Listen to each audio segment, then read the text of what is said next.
त्रिशा उस दिन मस्ती में आकर फिजिकल तो हो जाती है, लेकिन अब जब वो डॉक्टर के पास अपना चेकअप करवाने के लिए आती है, डॉक्टर चेकअप करती है और पता चलता है कि त्रिशा प्रेग्नेंट है। ये सुनकर त्रिशा सदमे में आ जाती है और घर जाकर बहुत रोती है। इसके बाद त्रिशा एक बर्थडे पार्टी में जाती है, लेकिन वहाँ जाकर भी चुपचाप बैठी रहती है और किसी से बात नहीं करती। पार्टी से निकलते ही वो गाड़ी में बैठकर फैसला करती है कि वह इस बच्चे को जन्म देगी। अगले दिन वह सुबह उठकर जॉगिंग के लिए जाती है, लेकिन अचानक उसे याद आता है कि वह प्रेग्नेंट है। ये सोचकर वह जॉगिंग छोड़कर वापस अपने पापा के पास आती है और उसके पापा उसे देखते हुए पूछते हैं, क्या हुआ बेटा, आज इतनी जल्दी जॉगिंग से क्यों लौट आई? त्रिशा कहती है, पापा मुझे आपसे एक जरूरी बात करनी है। उसके पापा जवाब देते हैं, हाँ बेटा बोलो। तब त्रिशा कहती है, पापा मैं प्रेग्नेंट हूँ। ये सुनकर उसके पापा घबरा जाते हैं और कहते हैं, तुम मुझसे मजाक कर रही हो ना? लेकिन त्रिशा कहती है, नहीं पापा ये सच है।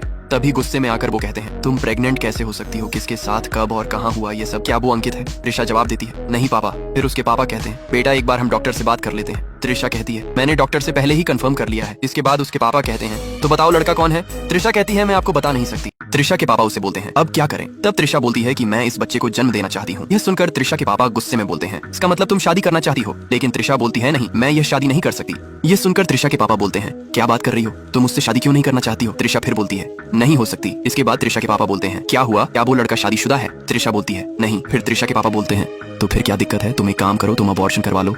लेकिन त्रिशा इसमें भी राजी नहीं होती है। इसके बाद त्रिशा के पापा उस पर भड़क जाते हैं और गुस्से में चले जाते हैं। रात को त्रिशा अपने पापा को गार्डन में उदास बैठे देखकर पास जाती है और कहती है, आप मुझसे नाराज हैं? पापा बोलते हैं, हाँ। इसके बाद त्रिशा अपने पापा से बोलती है, क्या मैं इस बच्चे के पापा को बता दूं? ये सुनकर त्रिशा के पापा बोलते हैं, क्या उसे पता नहीं है? त्रिशा बोलती है, नहीं। फिर पापा पूछते हैं, क्या तुम उसे अपनाना चाहती हो? त्रिशा जवाब देती है, नहीं। इसके बाद त्रिशा के पापा बोलते हैं कि अगर ये लड़का ये सुनकर खुश हो जाए तो तुम्हारा क्या रिएक्शन होगा? त्रिशा बोलती है, पता नहीं। फिर वो कहती है, क्या मैं उसे बता दूं? उसके पापा बोलते हैं, हाँ बता दो। इसके बाद वो अपनी दोस्त को कॉल करती है और कहती है, जो उस दिन बर्थडे पार्टी में जो शराब वाला आया था उसका नंबर जल्दी से भेज। लेकिन उसकी दोस्त इसे गंभीरता से नहीं लेती और फोन काट देती। अब वापस त्रिशा अपने दोस्त को कॉल करती है और कहती है, मैं प्रेग्नेंट हूँ। ये सुनकर उसकी दोस्त को झटका लगता है और वह अपने दोस्त को कॉल करके उस दारू वाले का नंबर देने के लिए कहती है। लेकिन उसका दोस्त कहता है, ये दारू बारू पीना छोड़ दो, नहीं तो तुम्हारा भी मेरी तरह लीवर खराब हो जाएगा और मैं अभी भी अस्पताल में हूँ। ये सुनते ही त्रिशा गुस्सा हो जाती है और वो अपनी दोस्त से कहती है कि उसे नंबर देने के लिए बोले। इसके बाद वो आदमी कहता है, मैंने सारे दारू बालों के नंबर डिलीट कर दिए हैं। फिर वो दोनों उस जगह जाते हैं जहां उन्होंने पार्टी की थी। वहां वो एंट्री रजिस्टर देखते हैं जहां पर सारे लोगों का नाम लिखा होता है, मगर उस दारू वाले ने अपने सिग्नेचर की जगह लंबी लाइन खींच दी होती है। अब त्रिशा घर चली जाती है और घर जाकर एक एक करके सभी दारू वालों को कॉल करके अपने घर पर दारू मंगवाती है। वो ये सब इसलिए कर रही थी ताकि उसे वह लड़का मिल जाए। त्रिशा के पापा उसे दारू इकट्ठा करते हुए देख लेते हैं और पूछते हैं, क्या तुम डिप्रेशन में हो? त्रिशा जवाब देती है, नहीं पापा, मैं किसी और वजह से ये सब मंगवा रही हूँ। इसके बाद उसे एक और दारू वाले का कॉल आता है। जब घर से बाहर निकलती है तो देखती है कि वो वही लड़का है जिसे वो ढूंढ रही थी। त्रिशा बहुत खुश हो जाती है और दौड़ते हुए जाकर उस लड़के को गले लगाती है। ये दोनों एक दूसरे को गले लगाने के बाद गाड़ी में बैठ जाते हैं। रास्ते में वह लड़का पूछता है, तुम्हें मेरा नंबर कहाँ से मिला? त्रिशा बोलती है, बोल मत। उसके बाद वह लड़का कहता है, क्या हुआ तुझे?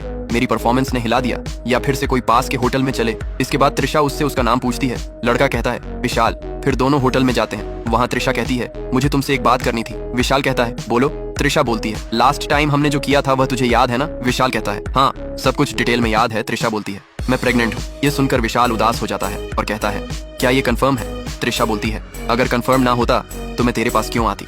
फिर त्रिशा कहती है, मैं इस बच्चे को जन्म देना चाहती। इसके बाद विशाल रोते हुए उदास होकर कहता है, मैं अभी सिर्फ 22 साल का हूँ, कोई मुझे पापा पापा बोले ये तो अजीब लगेगा। ऊपर से मैं अभी सेटल भी नहीं हुआ हूँ। अगर शादी करूंगा तो इतनी बड़ी जिम्मेदारी कैसे उठाऊंगा? ये सुनकर त्रिशा कहती है, मैं तुझसे शादी नहीं करने वाली। तेरा और मेरा नहीं जमेगा।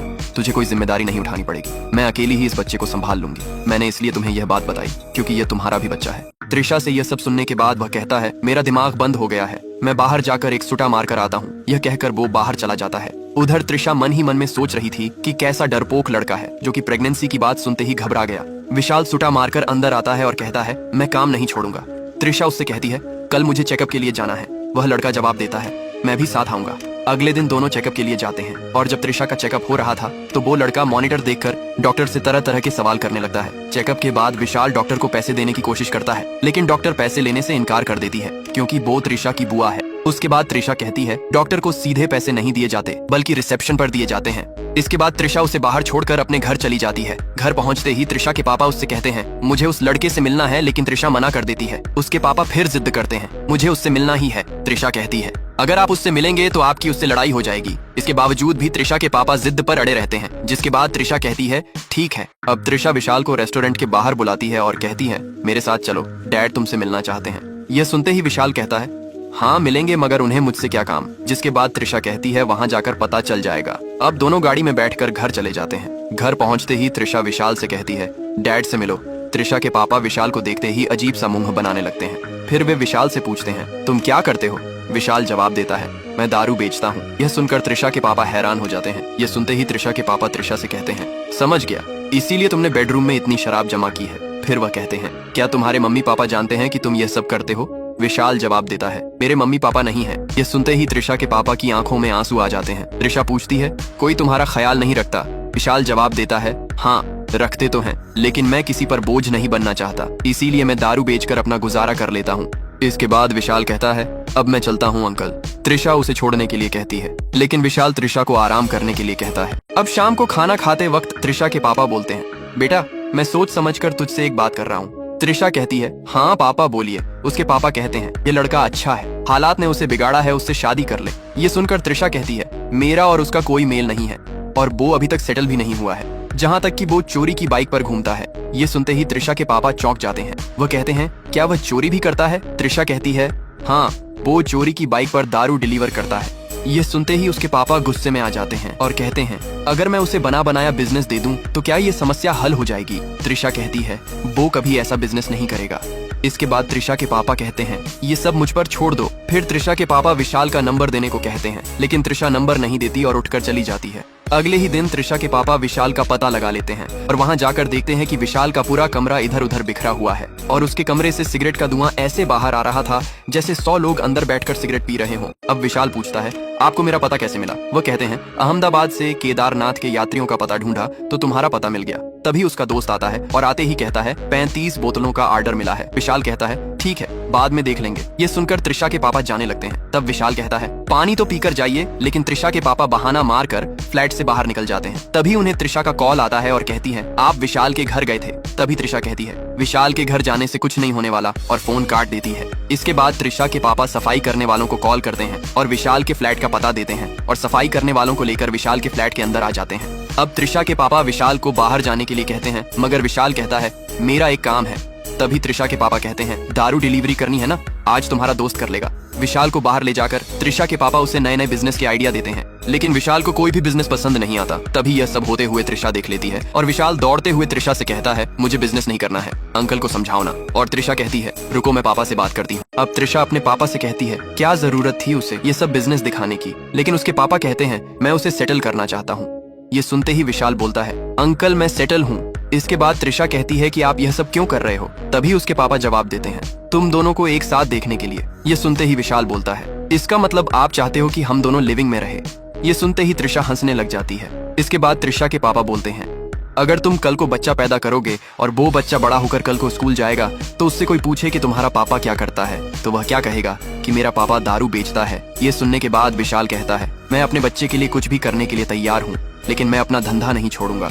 विशाल की ऐसी बातों से वो मान जाते हैं और त्रिशा के पापा त्रिशा को विशाल के साथ भेज देते हैं। विशाल त्रिशा को अपने घर ले जाकर अपना घर दिखाने लगता है और कुछ समय मजाक मस्ती के बाद वो दोनों बाइक लेकर बाहर घूमने चले जाते हैं। अब घर आते ही वह दोनों एक दूसरे को हग करते हैं और फिजिकल होने ही वाले होते हैं। तभी उसका दोस्त पुकारता है और कहता है एक बोतल का ऑर्डर आया है। अब विशाल अपने दोस्त को बोलता है तुम चलो मैं आता हूँ। जिसके बाद विशाल वापस रूम में जाता है। अब त्रिशा उससे पूछती है कौन था, जिसके बाद विशाल बोलता है भुवन मिलने आया था। अब वापस वो अपने प्रोग्राम पर लग जाते हैं। तभी अचानक विशाल को कॉल आता है और उसे पता चलता है कि भुवन को दारू के साथ पकड़ लिया है। अब विशाल भुवन को छुड़ाने पुलिस स्टेशन पहुंच जाता है, लेकिन पुलिस वाले उसके दोस्त को नहीं छोड़ रहे थे। इस दौरान त्रिशा अपने पापा को कॉल करती है और उसके पापा के कहने पर पुलिस विशाल को छोड़ देती है। इसके बाद विशाल घर आता है तो घर आते ही देखता है कि त्रिशा घर पर नहीं है। तभी विशाल त्रिशा के घर पहुंच जाता है और कहता है तू मेरा फोन क्यों नहीं उठा रही थी। तभी त्रिशा बोलती है मैं कुछ सामान लेने आई थी। विशाल कहता है आज मैं कुछ अलग ही महसूस कर रहा हूँ, चल दोनों शादी कर लेते हैं, मैं ये सारे 2 नंबर के काम छोड़ दूंगा। इसी दौरान त्रिशा के पापा आ जाते हैं और वे उन्हें कहता है मैं त्रिशा से शादी करना चाहता हूँ। यह सुनकर उसके पापा की खुशी का ठिकाना नहीं रहा। जिसके बाद विशाल त्रिशा को गोद में उठाकर ले जाता है और ये कहानी यहीं पर एंड हो जाती है।